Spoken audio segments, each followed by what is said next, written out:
everyone, and welcome back to Viola's Trading Diary. And this week again, at the beginning of the week, we were not feeling great. I was a bit overwhelmed, still sick, and not feeling perfectly well, and that led that for 1.5 weeks I haven't placed any trade. And when the moment came to place the first trade, well, it wasn't the only trade that I placed.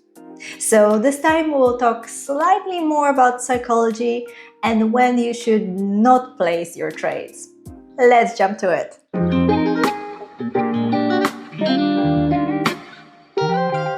So this week, for the first 3 days, I still haven't placed any trade. And that meant that for 1.5 weeks, I haven't placed any trade. And the reason is because I was moving, I was changing location, I got sick, fatigue, I wasn't feeling well to trade. And that led to the frustration of not making any progress. Every day I was still looking at the charts. I was seeing some potential setups, as you remember from last week. However, I was not feeling well to place the trades. And the reason is because from previous behaviors when I was sick, I was over trading and I was losing the accounts, and that was not great. So I decided to just keep it calm, do not trade. I was having fun to my friends that, oh yeah, like finally I haven't overtraded for almost 2 months. That's a huge success. And then, well, the day came and I placed my first trade on Wednesday. However, well, it was Wednesday morning. I was still not feeling well, still weak and fatigued, and I should not place the trade. I kind of forgot after 1.5 weeks what are my rules, and that led to the thing that I placed the first trade not exactly accordingly to the strategy. It was a bounce, but it wasn't showing me my free rules setup, so it didn't have got a strong candle crossing the trend line. It wasn't a big volume, bigger than the previous candle, and the candle wasn't pretty. I was just feeling like, yeah, this is bounce. The structure, which I was also so fixated about, was showing that, yeah, we're going down, we're in a downtrend. And because I wasn't placing any trades for such a long time, I forgot to check my checklist.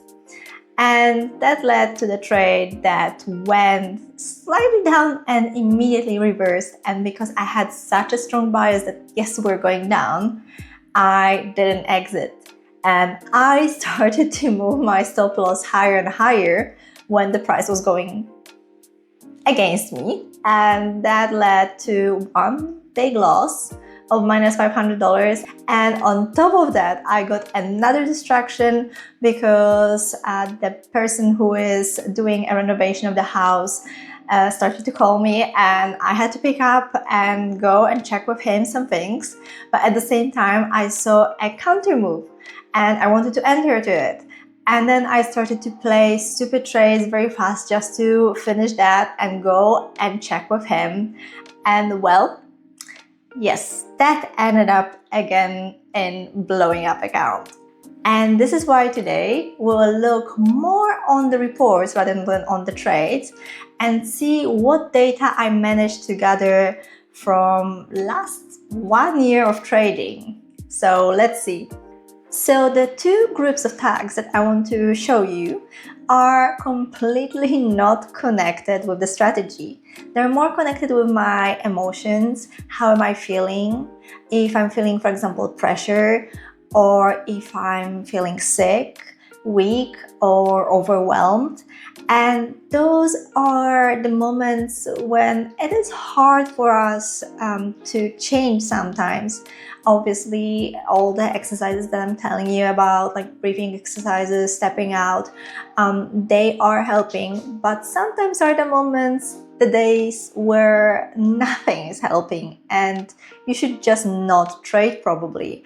And the reports are kind of helping me to figure it out when I actually should not trade. So here we are having a lot of tags, and I would say that some of them are overlapping. However, the one that I realized, and that is why specifically last week I didn't trade, is being sick. And we can see that I was placing 13 trades while being sick within last, I would say, less than a year when I created those tags, maybe last half a year. And yeah, obviously we are not so often sick. So 13 trades, it's still a lot.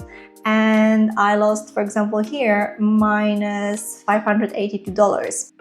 And I perfectly now know that whenever I am sick, I am not placing the proper trades, and I am also a bit more bored and looking for the trades because I don't have anything to do, so why not to check the charts and try to find if there's any setup.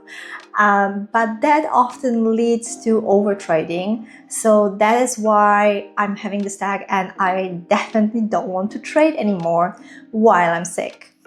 And as long as this one is pretty easy to spot on, maybe not the first day, while you're getting sick and you're starting to feel it, but you're thinking like, no, it's nothing, I can manage, I'm feeling great. And you're like, yeah, I'm great, I'm okay, I can place a trade. And then, yeah, you're not placing great trades. But when you know that you're sick, you probably should not place any trades. Then the other things which are a bit harder to spot on, for example, which here we have, it's like I placed a lot of trades while feeling pressure. And obviously a lot of us, we want to earn money. This is why we're here. And sometimes we are coming from lack, and not just from looking for a strategy and treating it like a work, but more thinking about how to provide for us, for our family. And that is when I was placing those trades while feeling pressured. For example, maybe you know that you are missing some money here or there, or your family needs some support, and then, yeah, those trades are happening. And it is hard to realize, for example, something like that, because maybe that information came in a conversation with your family or friends that made you feel for a second a bit of pressure, and you kind of forgot about it, but still it is in the back of your mind that yeah, like maybe I should finally earn some money from trading, like I'm doing this so long. And yeah, that is also a big distraction. And I know that it's very hard to spot on it, but at least I know that when these conversations are happening, maybe in the back of my mind, I should be more aware, like, no, you should calm down, do those like breathing exercises, and maybe step away from the charts and try not to trade. Another thing which I'm not sure if it's anywhere here, I think. Here's overthinking family, so it's similar actually to feeling pressure. And this is, again, another, actually the biggest loss in my distractions. And next to it, we're having on the way. So those are the trades that I placed while traveling and while changing the location. Usually those ones are when it's a full day of traveling from one place to another, maybe taking a flight. And yeah, again, you are bored at the time, and why not to check the charts? And that definitely also I should avoid, because it leads to the losing trades. And this is why I'm saying that creating such a report and creating the tags and following what are you doing when you're placing the trades can show you very clearly that some things you should not do. And obviously the distractions mainly are the things that will distract you, and probably you will do something which is not correct. But interestingly, we're having also two green things, which is lack of sleep, and I placed 15 trades, and within those 15 trades I am on a plus. However, yeah, it's probably a 15 trades that most of them were losers and maybe one or two were winners. Interestingly, the same is with the bad mindset. The bad mindset, as you can see here, I placed 46 trades based on the bad mindset.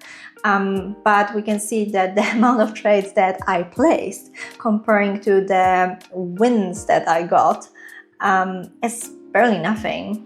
So that is also something that maybe I should avoid.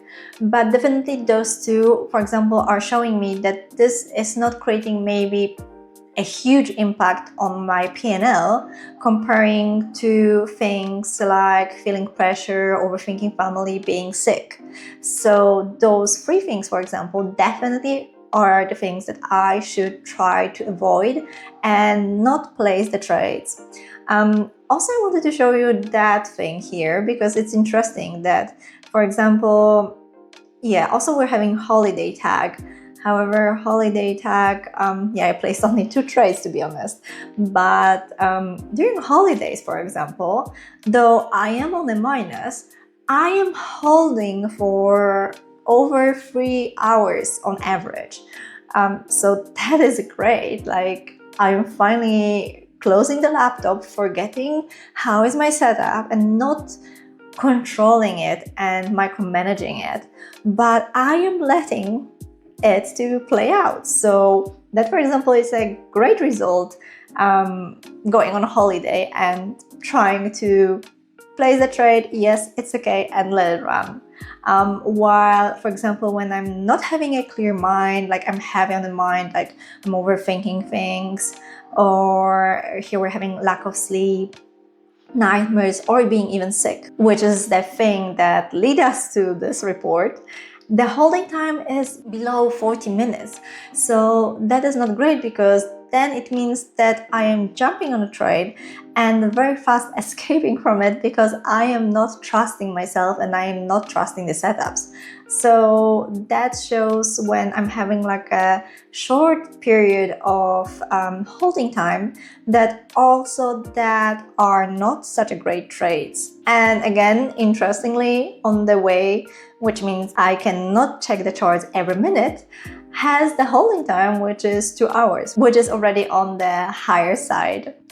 And the other group of tags that I want to show you is the cycle pattern. And that one I created because we can see that pattern where on the week 1, I am very focused, disciplined, and execution is clear. But then on the week 2, I am still stable, good consistency, good decisions. Then the week 3, I'm slightly starting more feeling like the noise, but still I am in a control, as we can see here, the first, second, and third week. But what is happening in the week 4? What is that? And well, I am making more impulsive decisions, I have less patience, more rules deviations, and maybe I'm thinking that I finally got it, and that puts me way down, leading to, as you can see, bigger losses and eventually very often blowing up accounts, especially on that 4th week. And it is so interesting that those weeks and those stats are kind of covering the whole 1 year, and we're having net profits or of $3,000, $4,000 dollars. And here on the 4th week with 65 trades and $600, we can see even that I placed more trades on the 4th week, but my results are even worse, like completely almost on break even. So that is very interesting how the cycle kind of impacts me in trading. And we can see that first 3 weeks I'm perfect, following the rules, and then everything ends. And I want to be very clear here, it's not about finding the excuses and blaming the external things, but it's more about the thing that my performance is not constant and it changes depending on the internal state over time. So when I am having those 4 weeks, after 3 weeks of being very consistent, I should pay more attention that maybe that week I should not trade, maybe I should calm down, maybe I should only paper trade and regulate my nervous system and come back to the rules and don't think that I can now reach to the stars and be profitable. And even looking further here, we can see that the win percentage is dropping week by week. So the first week when I am perfectly fine and trying to stay disciplined, it's perfect. But then afterwards, on the 4th week, it is dropping and it's the lowest win rate. And the same thing if we'll go for the cross analysis, which kind of represents literally like 4 weeks and Monday to Friday. We can see that on the 4th week, Monday is kind of the worst day. I'm starting to place random trades and having way bigger losses than in any other day. And talking about discipline, a lot of traders think that you're either having it or not having it. And when you are having it, you're profitable every single week. But what I'm starting to realize more is that discipline actually is verbal. And it depends on a lot of things like energy level, stress load, emotional capacity, and even a long-term accumulation of a fatigue, being sick, not feeling well. Well, that often starts to give you signals that maybe you should not trade. And if you're avoiding those signals, well, the account is gone.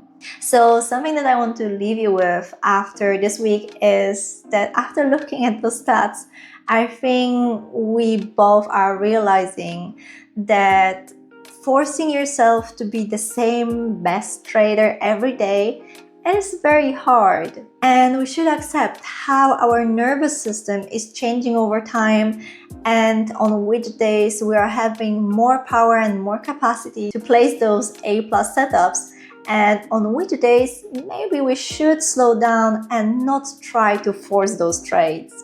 So I hope you enjoyed today's video. It was slightly different, it was more about the reports, but let me know down in the comments if you want some more report-like videos as well. And hope to see you next time. Bye!